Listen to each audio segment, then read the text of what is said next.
Sí. Feliz sábado. ¿Cómo están? Voy a invitar a las que me están acompañando acá, a Lore y Alicia, que vayan a sentarse para estar más cómodas. Bueno, estoy muy agradecida a Dios de poder estar con ustedes acá. Y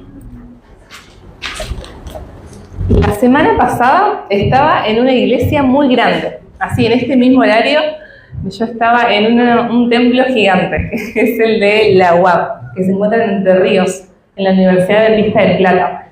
Y cuando estábamos en el culto divino, yo me di cuenta de algo que no estaba percibiendo antes. Como que mis ojos se abrieron, porque vieron que nosotros vemos solamente lo que está delante de nuestros ojos. Pero hay otra forma de mirar, y esa es la de Dios, la celestial, que Él no mira lo que está delante de sus ojos, sino mira el corazón. Muy bien, ese versículo. Y en ese momento yo también empecé un poquito a mirar de esa manera. Y estábamos a mi derecha, a mi izquierda, a su derecha, y también del otro lado había alguien que estaba cantando. Miraba al frente también, atrás, arriba, cantando todos un mismo himno. Y yo también lo estaba cantando. Y el himno decía, yo quiero trabajar para el Señor. Y cada vez que esa frase venía, lo pensaba y realmente yo decía, yo quiero trabajar para el Señor. Pero no solamente yo, sino había 1, 2, 3, 4, éramos muchos que queríamos trabajar para el Señor. Y por la fe, pude ver una viña y pude ver muchas personas trabajando en esa viña, felices, con su pedacito de tierra, alegres, aunque te da el sol, aunque están cansados del trabajo. ¿Este? ¿O cuál? A ver. Perdonen acá. ¿Este? Ahí estamos. Bueno. ¿Sí? Bueno. Entonces, por la fe vi eso, no solamente personas cantando, sino personas que realmente deseaban y le pedían a Dios, quiero trabajar para vos, dame un lugar en la viña y yo seré feliz, ¿no? Porque uno no lo dice como de mala manera, todos estaban cantando alegres y muy felices, deseando eso. Y esto se relaciona mucho con la historia de hoy. Así como vos y como yo, que cantamos hace unos minutos y que cantamos todos los sábados y venimos a la iglesia y unimos nuestras voces y se elevan al cielo, también hace muchos años personas alababan a Dios y se juntaban con el mismo deseo de adorar, hablando de la adoración, de alabar el nombre de Dios. Pero hay un problema. Hace más o menos un siglo, casi 100 años, que estas personas ya no lo hacían. Ya lo habían olvidado. Y estoy hablando del pueblo de Israel. El pueblo de Dios no conocía a Dios. Y es irónico porque era un pueblo especial, que Dios le había dado algo distintivo, diferente a todos los otros pueblos. Este pueblo tenía un Dios verdadero. En cambio los otros no, tenían dioses pero eran falsos. Ellos tenían al Dios verdadero pero ya no lo adoraban. Ya no se juntaban así como nos juntamos y ya no alzaban sus voces reconociendo que Dios es mi sustentador, que yo solamente dependo de Dios. Este pueblo ya no lo hacía hace más o menos un siglo. Es un montón de tiempo. ¿Pero qué hacían? Tenían otros dioses. Y en este momento, a ver si ya van descubriendo la historia de esta mañana, gobernaba el rey Acab, que se casó con Jezabel, que era hija del rey de Sidón.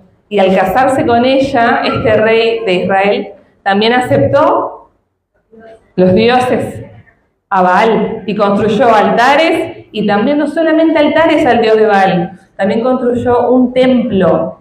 Imagínense, dentro del pueblo de Dios, de esta nación escogida, santa, real sacerdocio, no adoraban a ese Dios verdadero, sino adoraban a otro Dios. Y ese Dios era Baal. Inclusive su monarca, su rey, hacía eso. Sus súbditos, imagínense, todo el pueblo, con más razón. Y pasaba generación y generación, y cada vez se iban olvidando más de quién era Dios. Y cuando uno se olvida de quién es Dios, lo deja de adorar. Porque cuando uno conoce a Dios, no tiene otra opción que adorar a su nombre. Porque Él es bueno, porque Él es justo, porque Él es amor. porque Él es todo para mí. Pero si yo no lo conozco, entonces ¿de dónde va a salir ese deseo de alabarlo? Ese deseo de vivir mi vida entera para Él. Este pueblo se había olvidado, el pueblo de Dios no conocía a Dios. Y en este contexto es que arranca la historia esta mañana. En un contexto de personas que como vos y como yo habían estado muy cerca de Dios, pero por el tiempo se habían olvidado de todo lo que Dios había hecho por ellos. Dios abrió el mar rojo, Dios le dio una columna de fuego en la noche para que no tengan frío. Dios también hizo que cayera maná del cielo para que comieran en el desierto. Dios hizo que no se enfermara cuando el desierto está lleno de enfermedades. Imagínense viajar años y años sin un lugar y sin limpieza. No, fue un milagro. Dios estuvo con ellos todo el tiempo, pero ellos ya se habían olvidado de que eso había pasado. Y es así como aparece otro personaje más en esta historia. Y es el profeta. Había muchos profetas que adoraban a Dios, al Dios verdadero, pero uno en especial, Elías, que es el del que vamos a hablar hoy. Elías estaba muy triste por esto.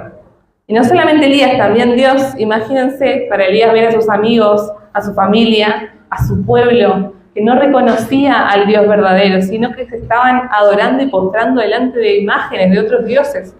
Para Elías esto era un dolor en su corazón, porque él no quería que hicieran eso, porque sabía que eso no era lo bueno, lo que les iba a traer verdadera paz y felicidad. Entonces Elías, ¿qué pasa? Él se pone muy, muy triste, tanto que vamos a leer en nuestras Biblias. Vamos a Santiago, capítulo 5, versículo 17. Vamos a buscar el libro de Santiago 5, 17.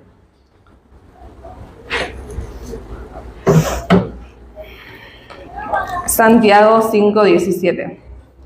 ¿Alguien lo quiere leer? A ver, un valiente, o una mujer, un hombre.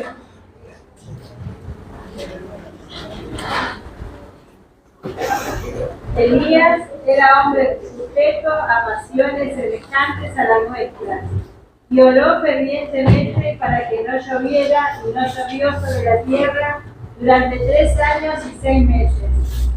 Muchas gracias. Entonces, Elías era un hombre sujeto a pasiones semejantes a las nuestras. ¿Pero qué hizo? Oró, ¿cómo oró? Fervientemente, es clave esta palabra, con fervor, no solamente una vez, no solamente así como, Señor, si quieres. No, este fervor es con seguridad, con ese deseo, para que no lloviese, y no llovió sobre la tierra por 3 años y 6 meses. Elías estaba tan preocupado por el pueblo de Dios, por su gente, que él oraba y rogaba que Dios hiciera algo, porque ya Dios le daba todo el tiempo bendiciones y todo era bien, bien, bien. ¿Y el pueblo cómo respondía?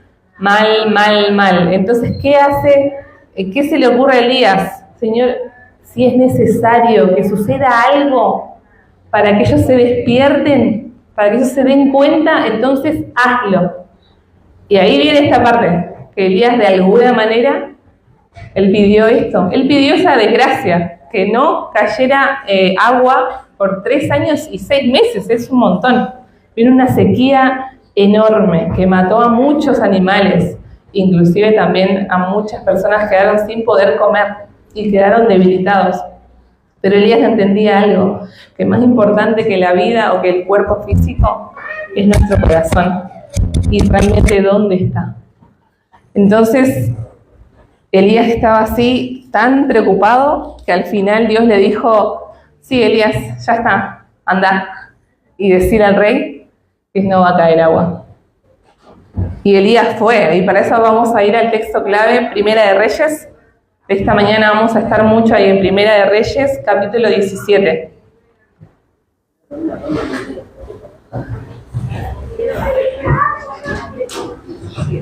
Y vamos a dividir el tema de hoy en 3 partes. 3 acciones, 3 decisiones que Elías tuvo que tomar en su momento. Y también 3 decisiones que nosotros somos llamados a hacer. Y la primera de ellas, de estas 3 decisiones, La primera es confiar. La primera es confiar en la palabra de Dios. Primera de Reyes, capítulo 17, versículo 1.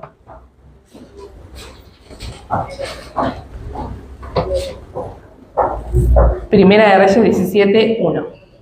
Entonces, Elías Tisbita, que era de los moradores de Galaad, dijo a Acab: vive Jehová Dios de Israel, en cuya presencia estoy, que no habrá lluvia ni rocío en estos años, sino por mi palabra. Entonces llegó el día, Dios le dijo a Elías que vaya delante del rey, y él fue sin dudar, él fue sin temor. Imagínense ir delante de un rey que no cree en Dios a decirle esta desgracia, ¿no? A decirle que en su reino no va a caer agua.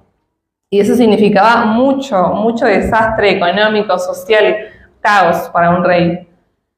Y Elías no tiene miedo de decirle esto. Y cuando él estaba yendo a ver al rey, pasa por valles, pasa por arroyos, montañas, todo era verde y hermoso.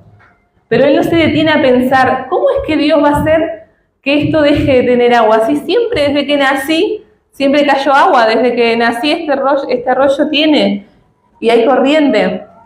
Elías no se detuvo a dudar de algo sobrenatural, quizás. Y aunque cuando él dijo esto, muchos se lo tomaron como una burla, como algo sin sentido. ¿Cómo va a dejar de llover?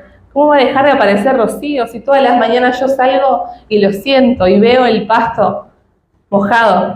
No, Elías confió en la palabra de Dios y no dudó. Confió tanto que inclusive puso en riesgo su propia vida al decirle al rey esto. Él no pidió permiso, no es que pidió una orden, él fue así, directo, a decir lo que Dios le había hecho, porque antes de que el rey Acab, para él, su rey era Dios, y eso estaba por encima de cualquier ser humano. Entonces él dijo eso, que no va a llover. Y así fue, sucedió, aunque varios no le creyeron o se burlaban. Apenas Elías dijo eso, inmediatamente ya dejó de caer agua. Y desde ahí arrancaron esos 3 años de sequía en el pueblo de Israel. Él confió en la palabra de Dios y no tenía miedo. Ahora muchas personas dicen, Dios no me escucha. No responde mi oración. Y la pregunta es, ¿vos estás escuchando a Dios? Porque esto es un feedback, no es solamente yo orar y pedir, sino también Dios tiene algo para decir, así como Elías, Dios le dijo, esto va a pasar. Dios te está diciendo lo que va a pasar en tu vida, sus planes, sus anhelos, las decisiones. Y es así como muchas veces puede ser que pensamos que Dios no nos responde, que no nos escucha, pero lo está haciendo, solo que no lo estamos escuchando nosotros a Él. ¿Cómo vamos a escuchar a Dios en nuestra vida? Y se necesitan varias cosas, pero por sobre todo un corazón que desea escuchar, un corazón como un niño que quiere aprender y que entiende que no sabe todo y que necesita que alguien lo guíe. En el silencio, en tu intimidad de la vida, ahí es donde Dios te va a hablar. También en la iglesia, sí, y en otros lugares. Pero qué lindo tener una relación con Dios tan íntima como Elías, que imagínate que Dios te diga hoy, mira, no va a llover más, y que vos no te rías de eso, sino digas, ok, se lo voy a decir a todos, no va a llover más. Esa fe, esa seguridad de que Dios te hable y que vos no tengas miedo de decírselo a otros, porque es verdad. Esa conexión y no estar dudando, ¿será que Dios me lo dijo? ¿Será mi imaginación? ¿Será que lo escuché? Tener esa seguridad que tenía Elías, esa confianza en la palabra de Dios, que lo que él decía se iba a hacer. No importa que sea en contra de todos mis planes o mis deseos o de lo que los humanos piensen, la palabra de Dios se cumple. Y Elías confió en esa palabra y así sucedió. Vamos a ir a la segunda parte de las 3 decisiones que tomó Elías. La primera era confiar en la palabra de Dios y la segunda es depender de Dios. Para eso seguimos en Primera de Reyes, capítulo 17, versículos 5 y 6. Ahora se complicó la cosa, porque si bien Elías pidió para que Dios hiciera algo para levantar y despertar a su pueblo, también él se vio afectado con esto. Y él como profeta, primero que lo querían matar, porque claramente no le gustó a la reina Jezabel lo que él dijo. Y segundo que ya, ¿qué iba a hacer? Se tuvo que esconder. Y Dios le dijo en el capítulo 17, versículo 5, dice: y él fue e hizo conforme a la palabra de Jehová, pues se fue y vivió junto al arroyo de Querit, que está enfrente al Jordán. Versículo 6, y los cuervos le traían pan y carne por la mañana, y pan y carne por la tarde, y bebía del arroyo. Depender de Dios. Elías no tenía mucho, por no decir que no tenía nada, pero él hizo caso. ¿Vas al arroyo? Bueno, Señor, voy al arroyo. Ni preguntó, bueno, pero ¿qué voy a hacer ahí? ¿O qué voy a comer? ¿O ahora qué va a pasar? Claro. No, era como, Dios le dijo, Dios no le dijo, te voy a traer pan y carne con cuervos. No, Dios le dijo, anda. Y él fue.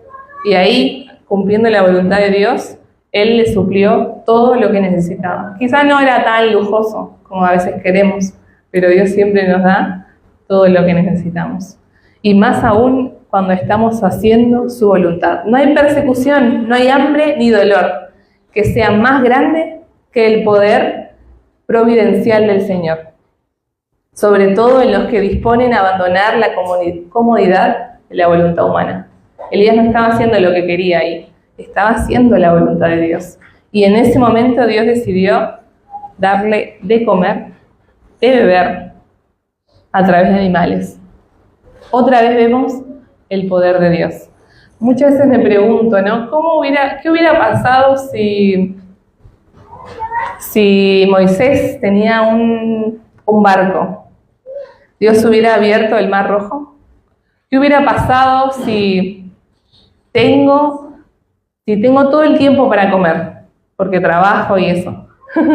Dios, ¿cómo me va a mostrar el milagro de que Él me puede dar de comer? ¿Qué pasa si todo el tiempo estoy bien? Voy a depender más de mí que de Dios. Es en la dificultad que me doy cuenta de que en realidad no es mío el vivir, sino es de alguien superior.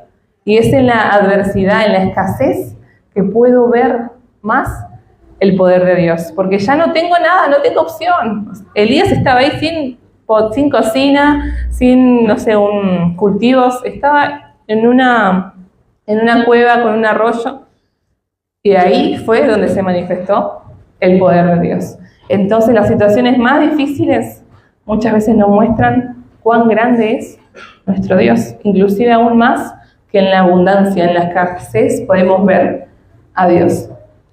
Y segunda parte, que también Dios no solamente se conforma con darle de comer con cuervos, sino que le dice algo más. Seguimos en el capítulo 17, pero vamos a ir al versículo 8 y 9.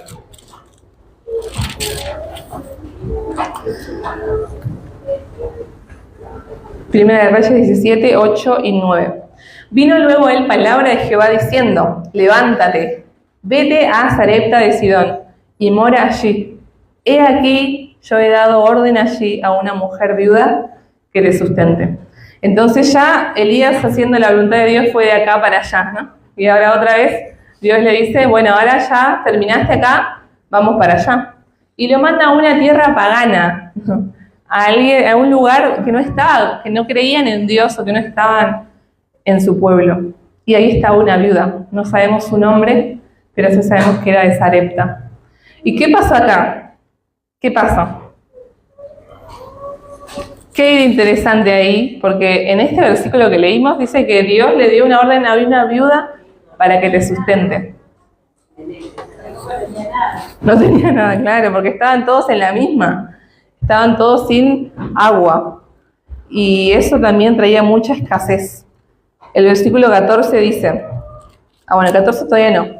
Pensemos en que cuando Elías va con esta mujer, Resulta que estaba a punto de morir la mujer, estaba haciendo sus últimos deseos antes de morir, porque no tenía para comer. Y Elías le dice que le debe comer, pero ella le cuenta la verdad, le dice, mirá, solo tengo un poco de harina, un poco de aceite, y lo voy a preparar para que muramos después de esa comida, mi hijo y yo. Pero Elías, si bien escucha eso, no le dice, bueno, está bien, comé, tranquila, yo me voy. No, él dice lo que Dios le había dicho. Dame a mí primero. Porque ya Dios le había dicho que una viuda le iba a sustentar. Y él no siente como miedo de decir eso porque era lo que Dios le dijo. Imagínense que alguien te diga, no, ya no tengo para comer. ¿Vos le dirías, dame eso a mí? Pero Elías decide seguir con la voluntad de Dios.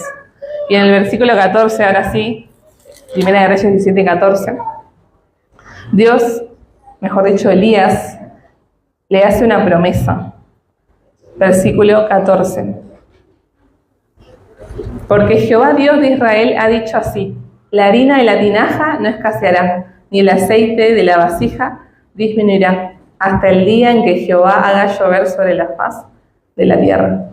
Entonces Elías le pide, sí, que le dé comer a él primero, pero también le dice que si lo hace, el Dios que ella no conoce, el Dios que no es de su nación, de su pueblo, le va a dar siempre harina y aceite. Ella solo tenía que dar un poquito y Dios le va a dar mucho.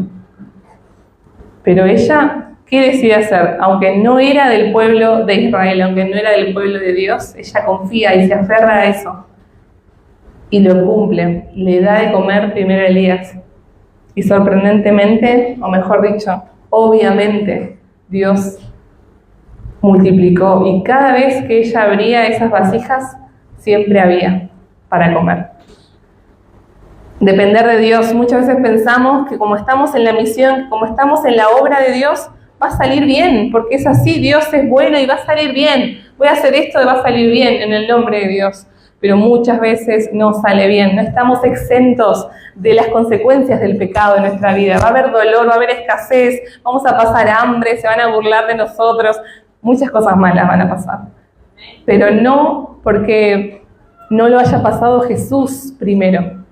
Es parte de del plan que Dios tiene para nosotros, enseñarnos en la adversidad y en la dificultad en quién creemos, porque cuando tenemos todo servido, y ahí es fácil confiar en Dios, pero si de repente no tengo nada, ¿sigo confiando en Dios? ¿O prefiero elegir ir por otro lado, probar otra cosa? Porque Dios ya no me funciona, porque se supone que Dios me tiene que bendecir, y no lo está haciendo. Pero no es así, las bendiciones que Dios nos da son las bendiciones espirituales, hermano, no son otras más. Y son las más importantes, porque los tesoros que Dios nos está dando no están en esta tierra, están en el cielo, donde no perecen, donde no hay polilla, donde el ladrón no puede robar. Eso es más importante que cualquier deseo terrenal que tengamos, que cualquier sueño que aspiremos, que muchas veces no se logra y no conseguimos. Pero Dios nos quiere dar algo mejor que ese. Tu sueño es muy chiquito a comparación de lo que Dios nos quiere dar. Cuando lo volvamos a ver, va a ser, no, todavía me cuesta imaginarlo, pero es así. Cuando Él venga, todo tendrá sentido. Y nada de lo que vivimos acá tendrá importancia. Nada será más importante que recibir a Jesús y estar para siempre con Él. Depender de Dios es una de las decisiones que Elías tomó, a pesar de que no tenía nada, a pesar de que se podía haber enojado. Él decidió confiar y hizo de acuerdo a su voluntad.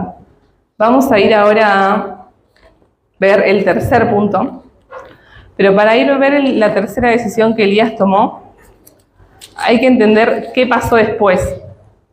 Llegó un momento, ya Elías había ido al rey Acab, después fue al arroyo de Kerit, después fue a Sarepta, y ahora Dios le dijo otra vez, bueno, ya llegó el momento, te tenés que ir. Y Elías fue y volvió con Acab. Y ahí se enteró que todos lo estaban buscando para matarlo. Pero él, sin miedo, se presentó delante del rey. ¿Y qué le dijo? Para eso vamos a ir a Primera de Reyes, capítulo 18. Primera de Reyes 18.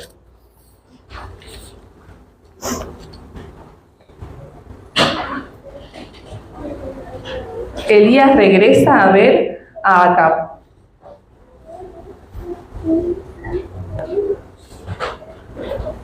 Y cuando Elías se encuentra con el rey, aunque quería matarlo, no puede hacer nada, porque entiende que hay algo especial en él, algo único. Y es justamente eso que lo hace especial, es el poder de Dios. Y Elías actúa como rey porque le dice lo que él tiene que hacer. Le dice al rey lo que tiene que hacer. Le dice, bueno, andá, vas a hacer esto, vas a llamar a todos los profetas de Baal, nos vamos a juntar mañana, a tal hora, en tal lugar. Y el rey no tiene otra opción que obedecer. Y así sucede. Primera de Reyes, capítulo 18, versículo 20. Entonces Acab convocó a todos los hijos de Israel y reunió a los profetas en el monte Carmelo. Y acercándose Elías a todo el pueblo dijo, ¿hasta cuándo claudicaréis vosotros entre dos pensamientos? Si Jehová es Dios, seguidle, y si Baal, id en pos de él. Y el pueblo no respondió ni una palabra.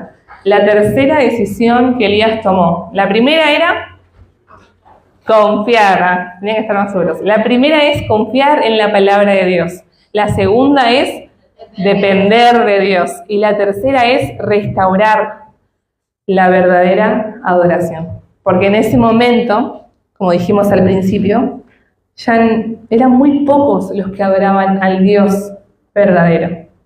Y en ese momento Elías decide poner un desafío. Juntar a todos, invitó a todo el pueblo, todo el reino estaba ahí. Y también había un montón de profetas de Baal. Muchísimos. Y él era uno. Pero él era uno que tenía todo. Que era el Dios verdadero de su lado. Entonces, cuando se encuentra, por fin llegó el momento, 3 años y un par de meses, y muchos años más, él deseando poder hablar con el pueblo y que el pueblo entendiera quién era el Dios verdadero. Él se encuentra ahí en el monte Carmelo para poder hacerlo por fin. Su misión de profeta, poder exaltar a Dios y que todos conozcan a Dios como Él lo conoce. Y ahí viene el versículo 21. Él le dice que no se puede servir a dos señores, no puedes estar queriendo pedir favores a Dios, porque ellos creían que Dios, el Dios de Israel, el Dios de nosotros, era el Dios de la guerra, y siempre lo pedían para vencer batallas. Pero después creían que el Dios de Baal era el que les daba la lluvia, los ganados y todo eso. Ellos estaba tan cambiada su forma de ver a Dios que lo veían así. Pero Elías apenas tiene la oportunidad de hablar con el pueblo. No titubea, no da vueltas, no adorna el mensaje, sino que lo dice directamente. Como Dios también nos habla, directamente al corazón. ¿Hasta cuándo vas a estar dudando? ¿Hasta cuándo vas a estar entre dos opciones? Entre si Dios o si Baal o si otros dioses. Si es Dios, ¿qué dice? Síganle. Así como en Apocalipsis dice, ojalá fueras frío o caliente. Y por cuanto eres tibio, te vomitaré de mi boca. Eso dice Dios. Y eso de estar entre medio, de tener un pie acá y un pie allá, de estar en la iglesia pero al mismo tiempo no estar convertido, ¿qué es eso? No, Dios quiere que nos levantemos, nos despertemos y nos demos cuenta de que en el corazón solamente puede haber un Dios y no varios, sino solamente uno. Y Dios desea, por nuestro bien, que ese Dios sea el Dios verdadero. Y vamos a ver que en el capítulo 18, versículo 30, pasa algo. Antes de leerlo, si se acuerdan, Elías le dice, bueno, elijan a 2 bueyes, no traigan 2 bueyes y vamos a ver qué Dios responde. Si el de ustedes, el de Baal, o el Dios. Entonces les dice, vayan ustedes primero, son muchos, así que ustedes arranquen. Y empiezan a bailar, a gritar, a hacer un montón de show, espectáculo, para que su Dios le responda, Baal. Inclusive Elías dice algo muy gracioso, les dice, griten más fuerte, porque parece que su Dios no los escucha, debe estar meditando, trabajando, quizás está durmiendo, griten más. Y ellos, los profetas de Baal, lo hacen. Y así pasan muchas horas, hasta que al mediodía ya llega el turno de Elías. Ellos no pudieron conseguir nada, y en el libro Patriarcas, Profetas y Reyes, dice que los profetas estaban tratando de ver la forma de engañar al pueblo, pero no podían porque Elías estaba todo el tiempo ahí mirándolos. Entonces estaban buscando un momento de poder hacerles creer al pueblo que salía fuego, pero que era de Baal, pero en realidad ellos mismos lo querían hacer, pero no pudieron. Y al mediodía llegó el tiempo de Elías, y Elías hace algo, que es el versículo que tenemos acá en la pantalla, 1 de Reyes 18:30. Dice: entonces dijo Elías a todo el pueblo: acercaos a mí. Y todo el pueblo se le acercó, y él arregló el altar de Jehová, que estaba arruinado. Porque en ese monte antes había mucha gente que adoraba a Dios, tanto que había quedado un altar ahí, pero que estaba destruido, estaba arruinado. Y él, en vez de hacer uno nuevo, él decide empezar delante de todos a reconstruir, a arreglar ese altar otra vez. Y pone piedra sobre piedra para poder de esa manera, en ese altar que estaba destruido, poder poner el sacrificio y pedir a Dios que lo acepte. Vamos a ver ahora en el versículo 37 lo que Elías le dice a Dios. Versículo 37 del capítulo 18. Respóndeme, Jehová, respóndeme, para que conozca este pueblo que tú, oh Jehová, eres el Dios, y que tú vuelves a ti el corazón de ellos. Entonces, imagínense toda la gente ahí esperando qué va a pasar. Ya vieron que Baal no contestó y ahora estaban expectantes para ver qué iba a hacer el Dios de Elías. Y él hace una oración, no grita, no hace tantas cosas, pero era una oración muy, muy poderosa, porque era una oración con sinceridad. Y él dice: que esto que pase no sea para mi gloria, no sea para que la gente vea que yo tengo razón, sino sea para que ellos conozcan a Dios y que vos querés volverte a ellos. Porque como el pueblo de Israel no quería volver a Dios, Dios estaba haciendo todo lo posible para él dar el primer paso y el segundo y el tercero, para que su pueblo entienda quién es él. Y fue así. ¿Qué pasó? ¿Qué pasó después de este versículo? Los profetas de Baal son los como los profetas de... Sí. Hay algo muy interesante, y es que... Llevaban a Ruiz a ahogar más todo. Es que después pasó eso. Satanás quería descender fuego, porque sabemos que Satanás tiene poder, es un ángel. Pero ¿qué pasó? ¿Por qué Satanás no respondió? Fue porque Dios le puso el límite, que no podía hacer nada. Por eso es que vemos que en otros momentos otras personas hacen cosas maravillosas, ¿no? Pero que realmente no son de Dios, sino que provienen de otro poder, un poder extraño. Pero en ese momento Satanás se fue atado, digamos, para no interferir. Y por eso fue que no contestó los dioses de ellos. Y claramente sí, no son dioses que no son verdad. Por ende está siempre Satanás detrás de querer engañarnos para adorar dioses que realmente no son. Después de que pasó esto, en el versículo 38,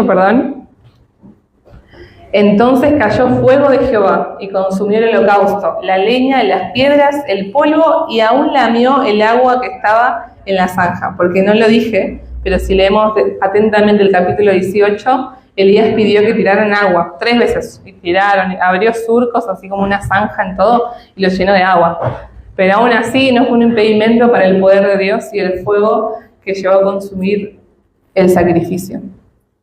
Versículo 29. Ya estamos llegando al ápice, a lo culminante.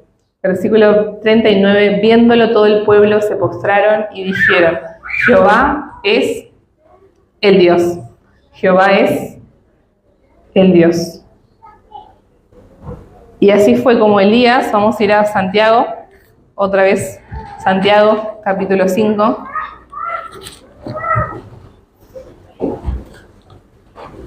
Santiago 5, versículo 18.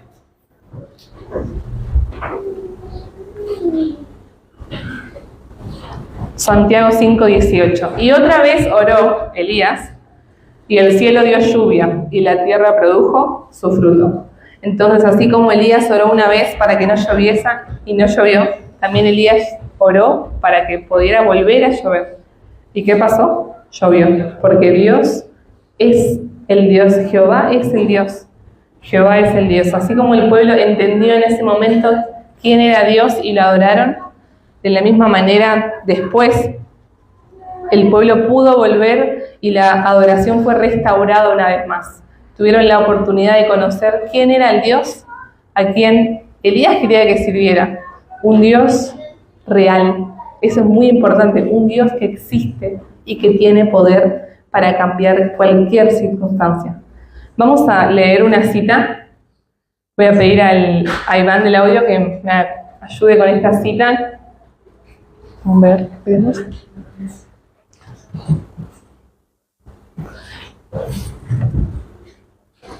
Y es muy importante, así que quiero que presten atención porque vamos a ver los dioses de este momento. Porque ya no está Baal, o sí, no sé, pero tienen otro nombre ahora. Y vamos a ver si lo puede poner. Ahí está. Bueno, prestemos atención, va a ser unos minutitos. La historia se está repitiendo. El mundo tiene hoy sus Acabes y sus Jezabeles, el rey y la reina. La época actual es tiempo de idolatría, tan ciertamente como lo fue aquella en que vivió Elías. Tal vez no se vean santuarios materiales, ni haya imágenes en que se detengan los ojos. ¿Pasamos? Sin embargo, millares van en pos de los dioses de este mundo. Prestemos atención porque son 4 según esta cita. ¿Cuál es el primero? Riquezas. Muy bien, ¿lo conocemos? Sí, ¿no? Yo lo conozco ese Dios. Segundo, fama. Tercero, el placer. Y el cuarto me parece muy interesante y creo que es el más tramposo, el más difícil de arraigar de nuestro ser. Las fábulas agradables que permiten al hombre que siga las inclinaciones del corazón irregenerado. Un corazón irregenerado es un corazón que no se convirtió, un corazón que no aceptó a Jesús. Prácticamente es nuestro yo, soy yo. Soy yo ese corazón que aún no le falta mucho. Este Dios es esa fábula agradable que me permite a mí hacer lo que yo quiera. Me gusta eso, bueno, lo tengo, lo compro, lo uso, lo agarro. ¿Quiero esto? Ok. ¿Tengo este sueño? Sí, porque ¿a quién le tengo que pedir permiso? Si es mi corazón, si es mi vida. Yo soy Dios, eso es lo que estamos diciendo. Cuando decimos, bueno, me gusta esta persona, ok, me voy a casar, total, ¿a quién le voy a pedir permiso? O me quiero comprar esta casa, listo, total, tengo la plata. Nadie está sobre mí, porque es mi vida y es mi corazón. Ese es un Dios, que es nuestro propio yo. Creernos que nosotros tenemos esa capacidad de saber qué es lo mejor, de no consultar a Dios. Estamos poniéndonos encima de Él al pensar que podemos vivir nuestra vida como quisiéramos, como se me dé la gana, total. Ese es un Dios muy difícil de sacar, porque está adentro. Es ese impulso que tenés de hacer las cosas, esa valentía, por así decirlo, de ir tras lo que querés. Muchas veces es engañoso. Y si tu corazón no está regenerado, es una perdición. Te va a llevar a lugares que no deberías ir y te va a traer mucho dolor seguir a tu corazón. Pero eso a la gente ni le importa. Total, no. O sea, salimos de este lugar y ¿quién va a decir eso? Nadie. La gente te dice que hagas lo que quieras. Pero eso es muy peligroso. Y por eso digo que este Dios es el que más me llamó la atención. Este Dios de este mundo. Seguimos. Multitudes tienen un concepto erróneo de quién es Dios. Está cortado, pero bueno. Y de sus atributos. Y están tan ciertamente sirviendo a un Dios falso como lo servían los adoradores de Baal. ¿Seguimos? Aún muchos de los que se llaman cristianos, o sea, vos y yo, se han aliado con las influencias inalterablemente opuestas a Dios y su verdad. Y así se ven inducidos a apartarse de lo divino y a exaltar lo humano. Entonces, hoy hay Acabes, hay Jezabeles, pero la buena noticia es que también hay Elías. Nosotros fuimos llamados por Dios a ser Elías, a no tener miedo y no dudar de hacer su voluntad. Dice que ahora sacan muchas cosas que dicen que como se muere van al cielo y en el cielo lo están mirando. Y es verdad, Sí, la inmortalidad del alma. mientras no venga él, Así es, no es verdad. hágaselo para la vida de acá y de acá, para acá. Y ya para terminar, lo último que les voy a decir es que cada oración que hagan, cada decisión que tomemos, sea para poder restaurar el altar que está destruido. Que cada vez que te levantes puedas agarrar una piedra, una roca para ese altar y poder de esa manera reconstruir nuevamente ese altar para alabar a Dios. ¿Cuál es el altar? ¿Es algo físico? ¿Es una pedazo de piedra? ¿Cuál es? Nuestro corazón, nuestra vida. Que cada día podamos tomar decisiones para que ese altar pueda estar listo para cuando Jesús vuelva a buscarnos. Hubiera orado, Señor. Me pasé más o menos. Hablo mucho. Nosotros saludamos a la hermana Brenda. Los invito a colocarse de pie. Cantaremos el himno 371. Qué corto, ¿eh? ¿Ya hay otro? ¿Y el agüita? No, tomé. Tenía poco tiempo. Sí, que se integre.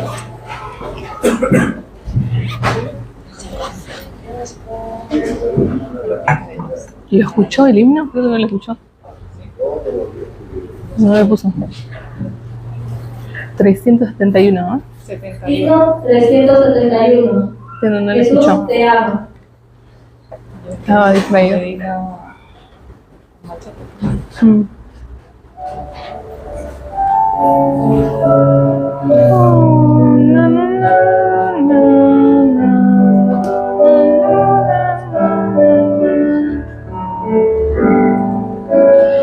Gracias te doy por la esperanza que muy pronto volverás. Gracias te doy por tu sacrificio que me dio la salvación. Jesús, Jesús, en la cruz lo demostró. Jesús,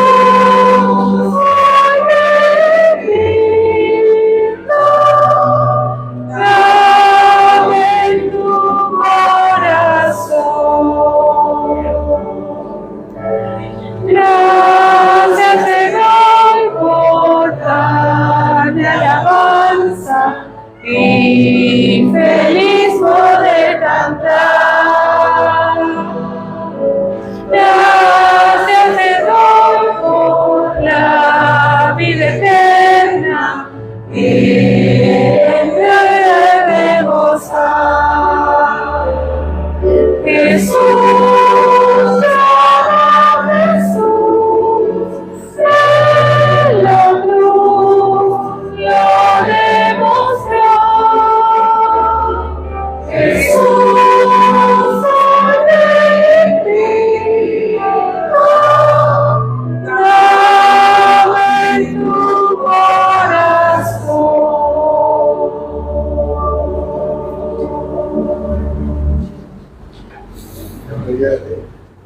Oremos, Señor. Padre Santo, Padre bueno, te damos gracias, Señor, por este día. Gracias, Señor, porque pudimos estar en tu casa, por este mensaje, Señor, que tuvimos en esta mañana, Señor. Que podamos ser verdaderos de día, Señor. Que podamos confiar plenamente en ti, Señor. Y depender totalmente de ti, Señor, a pesar de las circunstancias que hacen en este mundo, Señor. Amén. Ayúdanos a restaurar, Señor, la adoración que a veces hemos perdido, Señor. Y que lo hagamos realmente con nuestro corazón, Señor, sabiendo que dependemos totalmente de ti. Quédate con nosotros en este día, acompaña a nuestros hogares, Señor, y que podamos llegar a ese plan misionero a aquellas personas que tanto lo necesitan, Señor. Te damos gracias, aunque no lo merecemos, Señor, en el nombre de Jesús. Amén. Amén.